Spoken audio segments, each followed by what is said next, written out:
Today, I'm going to tell you 5 things I don't buy that save me over $700 a month.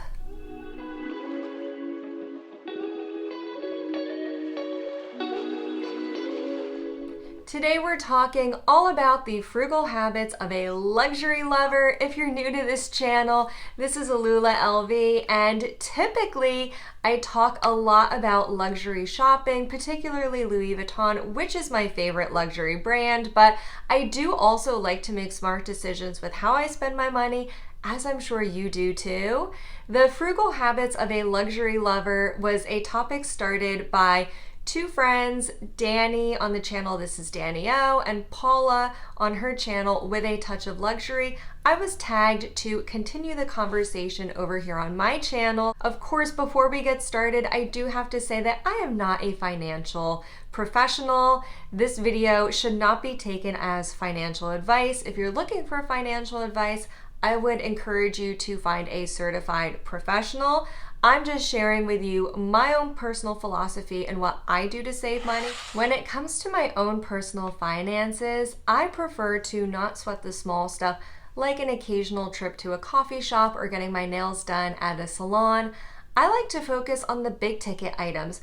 What are the categories I spend the most amount of money on, and can I eliminate any of those from my budget? Over the last few years, life has changed pretty drastically. We have gone through a global pandemic, but also personally, my husband and I have both changed jobs and we started a family. We now have 2 kids. So all of those things have had a huge impact on our finances. And as we go through life, we always have new expenditures coming up. I've also realized there's a lot of things I used to spend my money on that don't make sense for me to continue spending my money on anymore. Number 1 is a gym membership.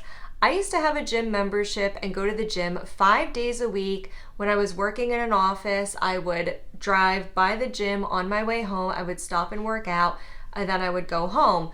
Since the pandemic, I work at home now. I just work out at home. I either do body weight exercises inside or I go outside, usually with my husband, and we go for a run or a jog together. In terms of the dollar amount that this saves me per month, that is $70 per month. And again, this is what I personally save on a gym membership. The second category I don't spend on is fresh flowers, and by extension, a lot of home decor. There are times in our lives where it makes sense to spend a lot on home decor, such as when we move into a new home and we want to decorate our new space, but by and large, I don't spend a lot of money on home decor.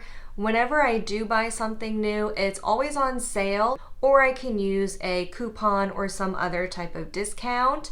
Specifically for the amount of money I save per month, I'm going to just focus on fresh flowers. In my 20s, I used to buy fresh flowers every single week. It was a beautiful way to bring the outdoors in, add some color, freshness, and life to my apartment. But when we moved into our new home, I stopped buying fresh flowers every week, mostly because I have a cat now that likes to eat flowers, and then he unfortunately vomits it out. I do occasionally like flowers in my home.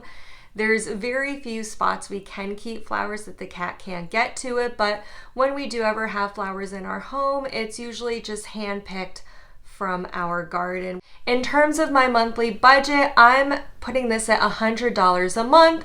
$25 bouquets once a week would come out to $100 a month saved. The next category I don't spend any money on is cosmetic procedures. Of course, there's nothing wrong with getting cosmetic procedures. Every year older that I get, the more and more tempted I am to get cosmetic procedures, but I have not taken the dive yet. I would love to just get some filler to erase all my wrinkles that are starting to come out.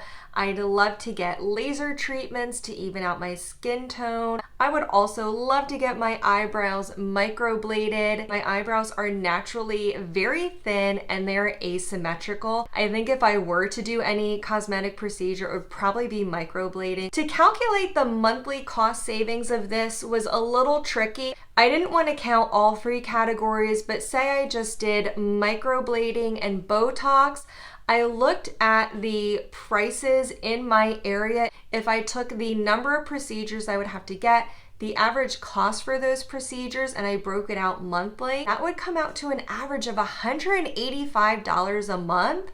Of course, it's up to you what you think is worth it or not. The fourth category I'm going to refer to as a lifestyle creep, but I will define this in specific terms so it's not so vague.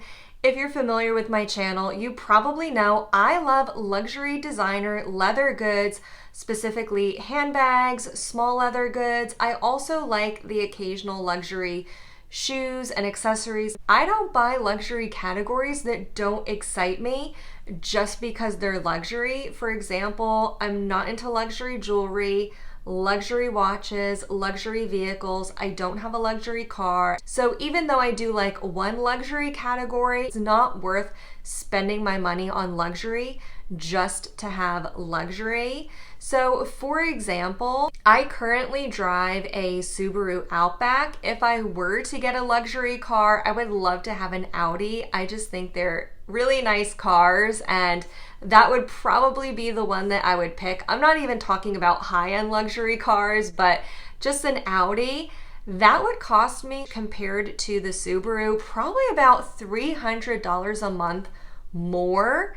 The car payment alone, compared to what I did pay when I had a car payment for the Subaru, it would be about $200 a month more for the car payment, and then an extra $100 a month for the gas, because I would need a premium gasoline for the Audi, as well as the maintenance would be more expensive, and just other incidentals like the insurance. So that's $300 a month just by driving a non-luxury car versus a luxury car. The final category I don't spend on is full-priced online purchases. Again, this might sound a little vague, but I will define it. If I don't have to go to a store, if I can order something online and have it sent to my house, I will just go ahead and buy it online. But I don't buy things full priced online. It is so easy to save money. I always use a combination of cash back from my credit card. I also use discount codes. There are other third-party apps like Honey that will look for discount codes and automatically apply them to your order. I also use loyalty points. There's a lot of retailers that I shop at fairly often, and it's no charge to open up a loyalty account. I looked back through my statements, my credit card statements, and my receipts for the last few months, and on average, just by applying those discounts, loyalty points, and cash back, I save on average per month $150. Let me know what you think of my personal finance philosophy. If you do something similar, what are some big ticket items you don't buy that save you hundreds of dollars a month? Comment below. I would love to know. If you're new here, I encourage you to click that subscribe button before you go, and don't forget to come back every Wednesday and Friday for new videos. I'll see you in the next one. Bye-bye now.